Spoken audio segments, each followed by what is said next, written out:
Halo untuk semua pemirsa Spiritual Tamil, saya RK Guru.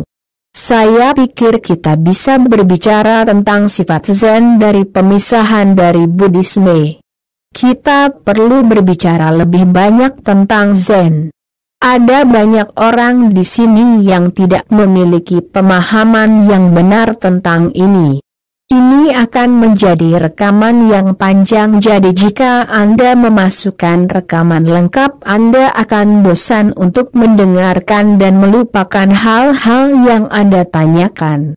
Jadi saya meletakkan bagian itu dalam 6,7 atau 10 menit dan memberi subtitle dan memasukkannya ke dalam bahasa Inggris. Karena Zen adalah agama sekuler sedunia. Zen bukanlah agama. Zen adalah biologi. Untuk hidup. Jika ada subtitle untuk ini, orang-orang di dunia juga akan melihatnya karena Zen berkembang di Jepang. Kemudian orang Eropa datang dan menerjemahkannya dan menyebarkannya ke seluruh dunia melalui Zen haiku. Tetapi di sini, di Tamil Nadu di India, itu menyebar ke Cina melalui Bodhidharma dan kemudian menjadi Zen di Jepang sehingga orang Tamil memiliki hak untuk berbicara tentang Zen. Saya berbicara atas dasar pahala yang sama. Karena saya memiliki 20 tahun perjalanan spiritual dan pelatihan, murid Osho dan Bodhidharma lahir di desa distrik Kancipuram. Saya tidak punya hak favorit arogan untuk membicarakan jenderal. Tapi hak itu adalah hak kasih sayang untuk memeluk seorang anak. Jadi saya berbicara tentang Jenny berbicara tentang. Karena saya sangat menikmati biologinya. Jadi saya memiliki kelayakan penuh. Saya memulai perekaman video ini dengan menyembah kaki emas guru saya. Mereka membuat banyak komentar tanpa memahami sifat Zen. Hanya 2 orang memenuhi syarat untuk berbicara tentang Zenisme. 1. Pendeta Zen telah menjadi ketuhanan. 2. Guru merupakan murid utama pendeta Zen. Di dalamnya saya akan menjadi penulis untuk berbicara tentang fanatisme, sebagai murid Osho dalam perjalanan spiritual 20 tahun dan sepenuhnya membenamkan diri, dan di sini saya akan berbagi ide-ide berbasis pengalaman saya dan pengalamannya dari situs penulis karena saya hidup dalam fanatisme. Saya bukan seorang guru, tetapi saya adalah murid utama dari guru tersebut. Saya bisa merasakan kejeniusan dan memberitahu mereka. Zen adalah biologi, sebuah pengalaman, bunga bermekaran di pagi hari, musik burung, sepoi-sepoi. Apapun merupakan pengalaman alami seperti ini adalah hal jenius. Itu adalah senyuman anak kecil, bunga mekar indah. Apa secara alami tunduk pada pengalaman hidup dapat dirujuk secara genetik. Zen adalah biologi, menikmatinya sepenuhnya. Apa dimulai dengan kata Zen berasal dari kata Sanskerta Taon. Inilah menjadi akar kata untuk kata Taon dalam kata Zen. Kata-kata meditasi, Dayan semuanya terkait dengan Dayan, Jian, Xian, Zen, di mana kata Zen adalah kata paling indah. Ada intuisi DM kata itu. Itu eset singkat. Bisa dikatakan seperti inti di DM atom. Tirukural diberlakukan di negara bagian Tamil Nadu di India 2000 tahun lalu dan ditulis DM2LK.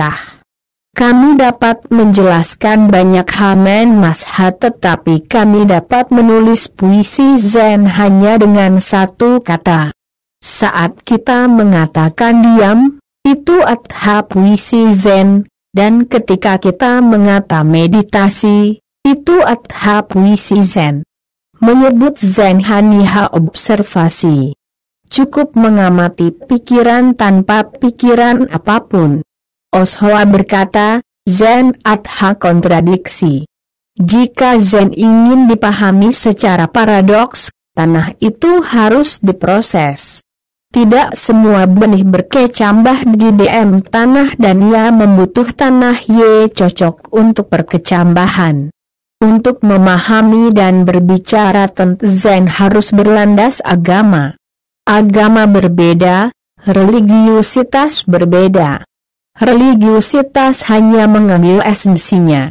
Jika penyembahan berdoa dan pujaat HSH1 care untuk melakukan semua ini, maka care lain untuk memasuk esensinya ke DM doa dan penyembahan.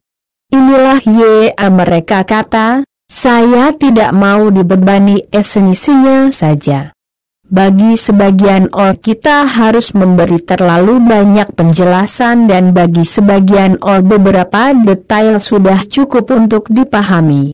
Zen adha sebuah kode.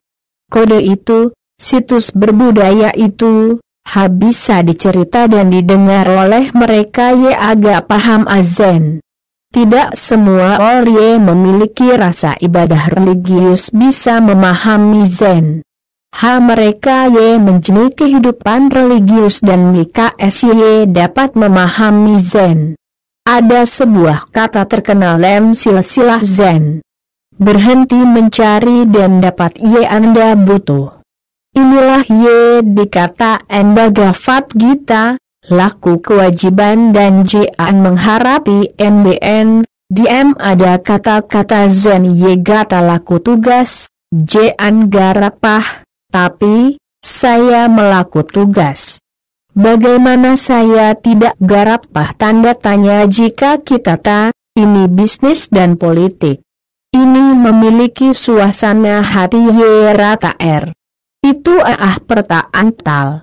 Itu pertaan wajar tetapi ketika Anda keadaan trance, Anda harus melakukan tugas tanpa garap manfaat dan kemudian manfaat itu ada kepada Anda secara otomatis.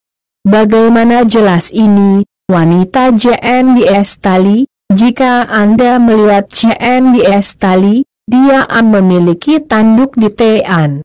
Saat tanduk JN, ia AJN di tengah tanpa miring ke kiri ukean.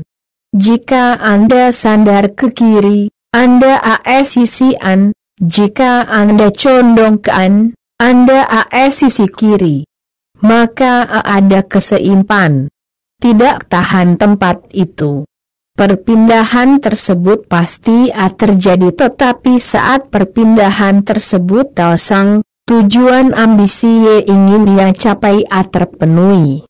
Manfaat ada secara otomatis ketika Anda JN tugas pada saat itu juga. Inilah inti. Kita perlu memahami esensi. Kami tidak eriksa dapur TGK itu. Jan diskusi dengan sains rasionalitas. Jika Anda gerti arti itu ubah jadi romansa. Penjelasan apa bisa kami untuk mekar bunga itu? Puisi bisa ulis. Tetapi seorang ahli boi agambil kelopak eriksa serbuk sari. Lihat pada jenis apa itu tergantung. Tapi dia tidak bisa jelas bunga itu. Bunga itu wanita itu melakukan tugas kemudian manfaat DG secara otomatis. Ini inti dari Gita bunyi, laku tugas mujean GHPIMBN, ini gandung seluruh esensi Gita. Ini dik bijak Cina Lao Tzu ketika di berhenti cari dapat kamu butuh Anda abur.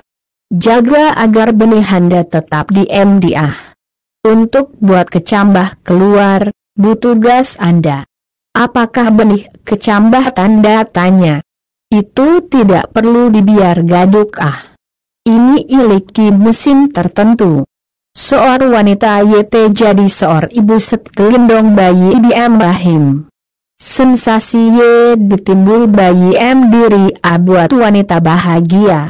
Dia selalu melihat bayi tanda tanya. Ada penderitaan. Untuk dia tidak ajen cepat tetapi dia unggul dengan sabar. Anak seco otomatis muncul ketika lingkungan ye sesuai muncul. Tetapi kerabat GGUN, untuk kebutuhan egois mereka, bayi diinsinyur melalui operasi Caesar, dengan prediksi astrologi dibuat lebih awal pada hari. Maka kejadian seperti ini terjadi di Mek ini. Mereka tidak sabar unggul di sana. Benih teh ditabur mereka tidak iliki kesapen untuk kecambah. Mereka melaku pekerjaan gambil biji gancur akar. Ini tidak wajar. Tapi ini, kita harus setuju den. Ini ye adik osho, kami perlu melambaikan untuk disuipa kesuli. Ini bawa Anda ke tujuan.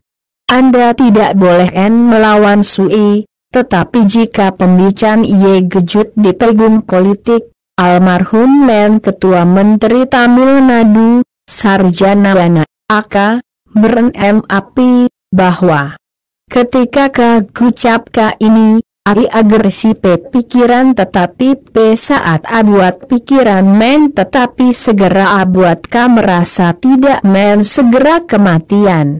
Tidak pernah keihandian. Itu jadi bisnis. Itu jadi sebuah objek. Tidak rasa dien.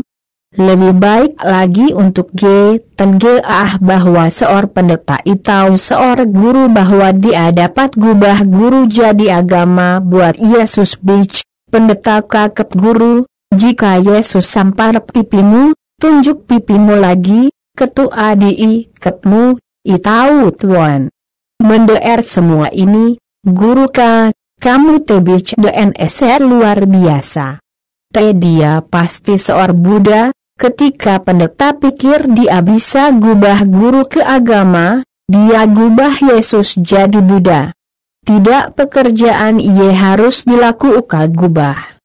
Ini inti dari kejeniusan guru.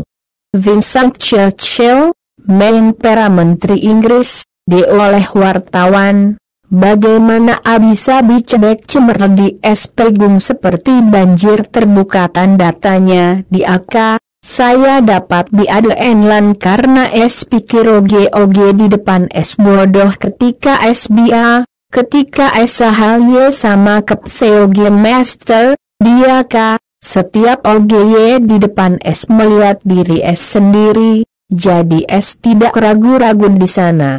Gegap diri sebagai mereka, itu dia jenderal tidak apapun tidak melihat apapun ye terfraktasi.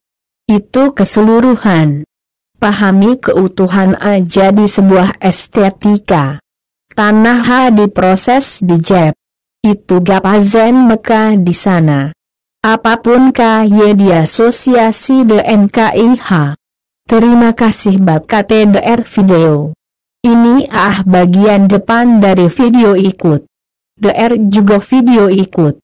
Bagi video ini DNOGOGY getawi tenggezen di lingka perteana. Kami lebih bakatan gezen di video mige. Terima kasih.